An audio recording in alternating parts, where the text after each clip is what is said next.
Good afternoon and welcome to 5 Powerful Women. We are here today in the San Francisco Bay Area of California, the United States of America, in a beautiful, wonderful, historic city, Oakland. And I am Tendai Jordan, and I'd like to welcome you. 5 Powerful Women is a project of 8 powerful women.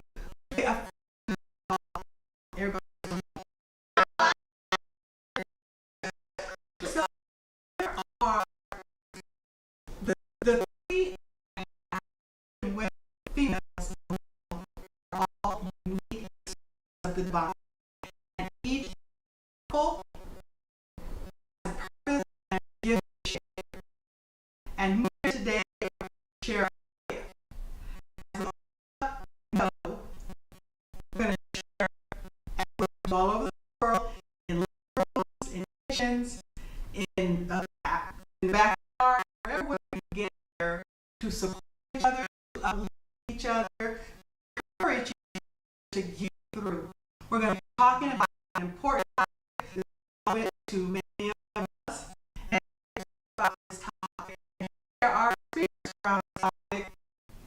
The idea is that you are encouraged and inspired so that you can, if you ever have this situation, move through it to a place of victory, accomplishment, success, healing. And that's what this discussion is about. I have beautiful women here with me today, and starting on my left, we're going to introduce ourselves. Hi, I'm Sunshine Coleman. I'm the Senior Minister of Authenticity, Journey of Renewal. I'm Kelly Meisner, and I am supporting 5 Powerful Women. Hi, I'm Reverend Rose Garland. I'm the Minister of Gospel Truth Global Ministries. Hi, my name is Alicia McCauley, and I am the proud owner of Simplicity Pamper Lounge in Oakland, California.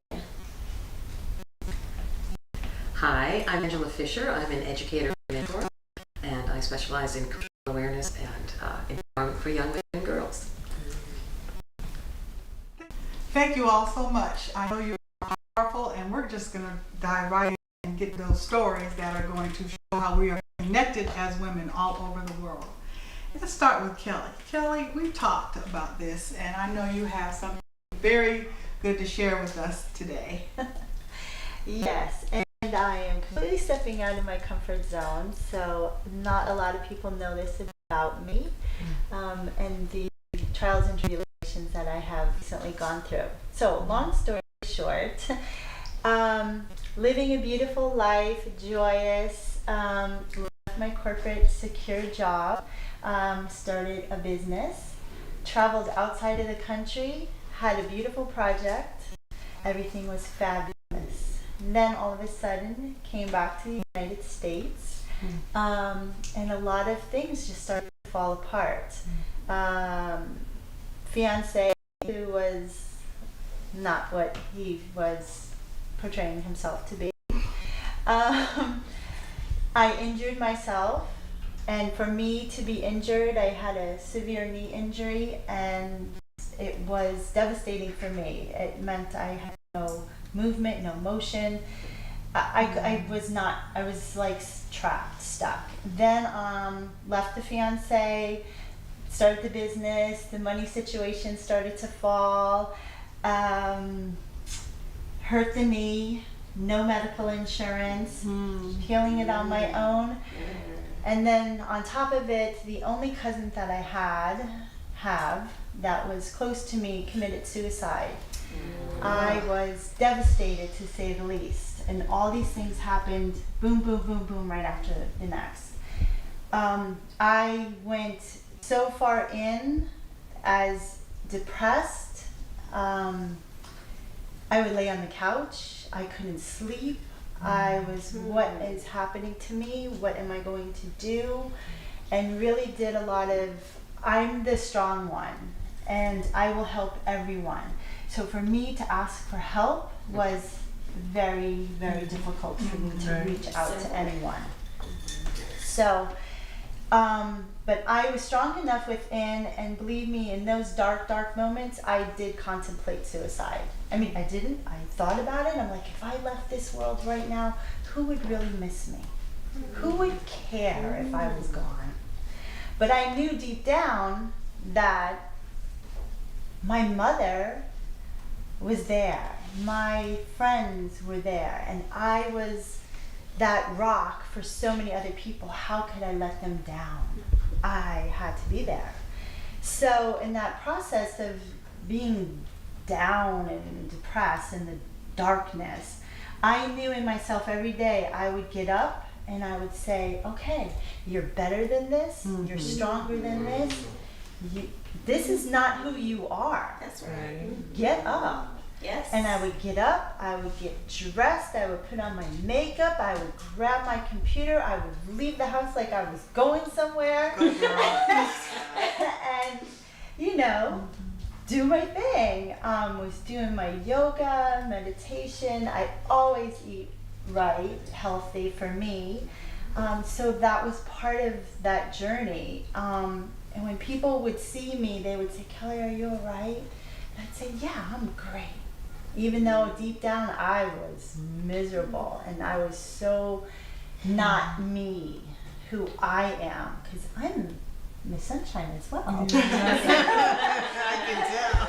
So for me, it was very difficult to go through it. But in the process, I knew who I was. I stood up. I fought my way through, started another business, and that's another story. And So- shining well today. Yeah, looking bright and here I shiny. am, and I'm still assisting others to shine their light. And I in the love what world. you said. Thank you, Kelly, Yeah. because what I heard in there, and need to tell us the topic. We know what we're talking about. Is there was a point where you weren't sure what to do. Did I hear that? But I knew what to do. And you knew, so I I love knew. it. So the topic that we're going to be discussing is what to do when you don't know what to do. And we see through Kelly's experience that she knew what to do deep inside herself. Yeah, and someone had a similar experience, or yeah, okay. That would be me. Kelly, I so appreciate and honor your sharing. Thank you so much. And I know that we're kindred spirits, and that's why Tendai brought us all here together. I defy a lot of odds and statistics. And what I really want to share with the world, with all of you, even though I know that we're already sharing the same experience, that's why we're here, but just to speak it into the light. I'm a business owner. I am a mother of 3 children. I'm divorced. So when I say I defy odds and statistics, means that I'm not college educated, but I'm a business owner, and I'm a successful business owner. None of my children are in jail, on drugs, nothing like that. So there was a place in life, and I don't have a college degree, and a lot of times I felt like that was the thing that would hold me back, but it's never held me back, because my intention and my attention was on being successful and being that example to my children and standing in whatever my purpose is. And I know that I'm here on purpose. So as the successful business owner of Simplicity Pamper Lounge, there was a period where my business partner abandoned the business. So I don't work on credit cards because my business is seasonal. So I just, I trust and believe that whatever I need is always going to be provided. I don't want to put it on credit cards because if I don't pay it, I don't want to be out of integrity with my financial agreements. So that's big for me. Also, been a homeowner. You know what I mean? Like, all of these things have all manifested through my pure intention and my heart's desire. And so I really want to make that clear, that that's all that's required, regardless of the credit score, regardless of the educational background, regardless of whatever the race consciousness would say you need to have to be successful. I'm successful based on my intention. And so at this period where my business partner abandoned our business agreement, she was in the rears. I didn't know how I was going to make it. She didn't give me advance notice or anything, but everything worked out. It worked out where there could have been the idea, or I could have bought into the idea of, I'm just gonna fail. Because if I don't have this person to take care of the agreement that she said she was gonna take care of, I'm gonna fail. I refuse to fail. I refuse to fail.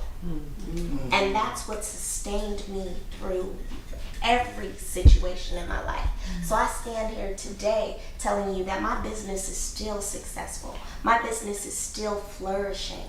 And what my mission statement is to bring that element, not just the outer beauty that I put on the hair or the makeup, the clothes, the whatever Simplicity Pamper Lounge is the aesthetic part of it.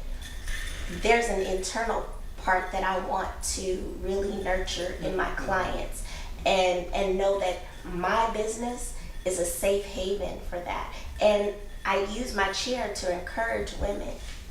I use my chair to encourage women. So if I can just put you on pause for just a second and show the oneness again, the connectedness that we all have, and how you had several times in your life where you came up against a situation, your business partner leaves, what do I do? Yet there's a strength within you that I'm hearing that you were able to today sit up here and look beautiful, have a business, a beautiful smile on your face, and I'm loving it because we've experienced some of those things, yes? Yes. Thank you so much for sharing that. Yes, and I know that there's women out there that like, I know that, I got that, I was there. Yes, thank you. And our next sharer person, powerful woman today, right now is Reverend Rona. Yes. So my sharing is from the other side of these sorts of things. My sharing is about abundance. And my sharing is about when abundance came to me, how I handled it. So I am repositioning my life from one career to the next. And so as a gift, I gave myself a cruise. And I gave myself a cruise. It's a transatlantic cruise, Rome to Fort Lauderdale with several stops. And so the cost of the transatlantic cruise was more money than I had spent on myself at one time for something like that, for a gift for myself. Now, a very wise mystic who I know pointed out to me, you would spend that much money on 2 pairs of shoes, wouldn't you? And I said, yes, absolutely I would, no problem. If I saw some Jimmy Choo shoes, yes, they're mine. However, it came to me that I was having a challenge accepting that I was giving myself a gift that cost what for me was a large amount of money, and just to be with that, to be secure with that, to be in gratitude of it. And so I got an opportunity to figure out what was going on inside me that made me not be able to accept it. So what really came through, because I've spent that much money on my children, on vacations for my family, on all sorts of things.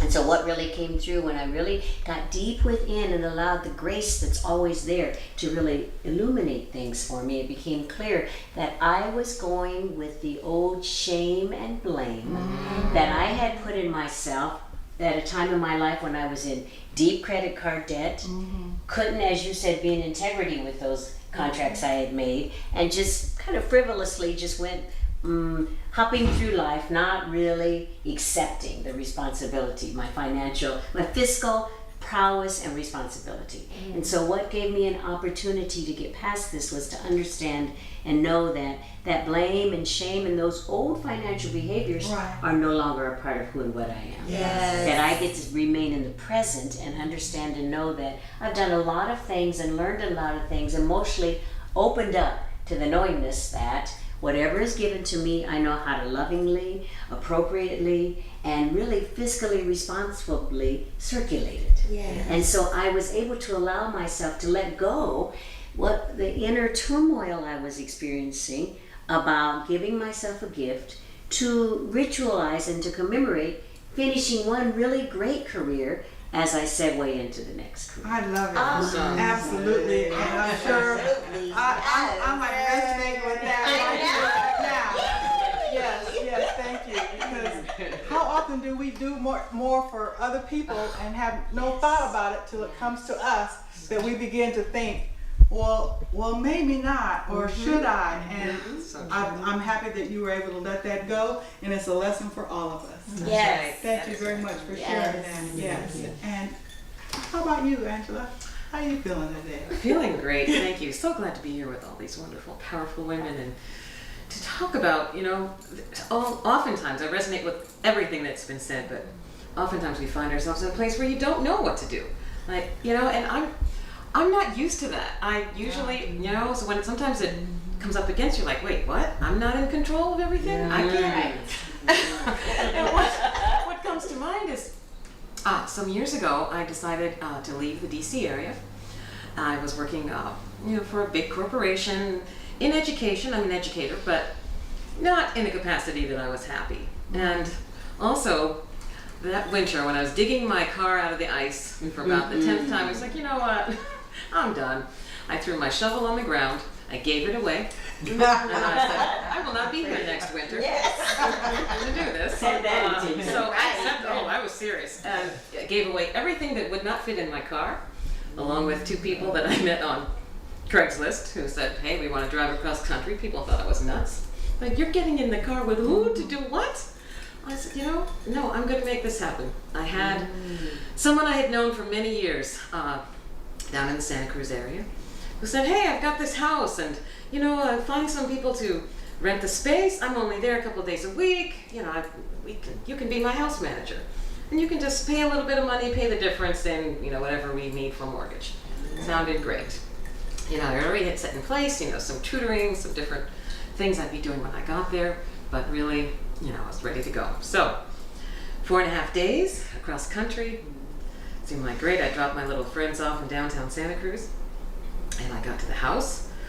I met my new roommates. Everything seemed to be going okay for a couple of weeks. Yeah. This person who owned the house, God bless his heart, turned out to be severely mentally ill. I knew he had challenges. I had spent many nights on the phone with him, talking him down from one crisis or another.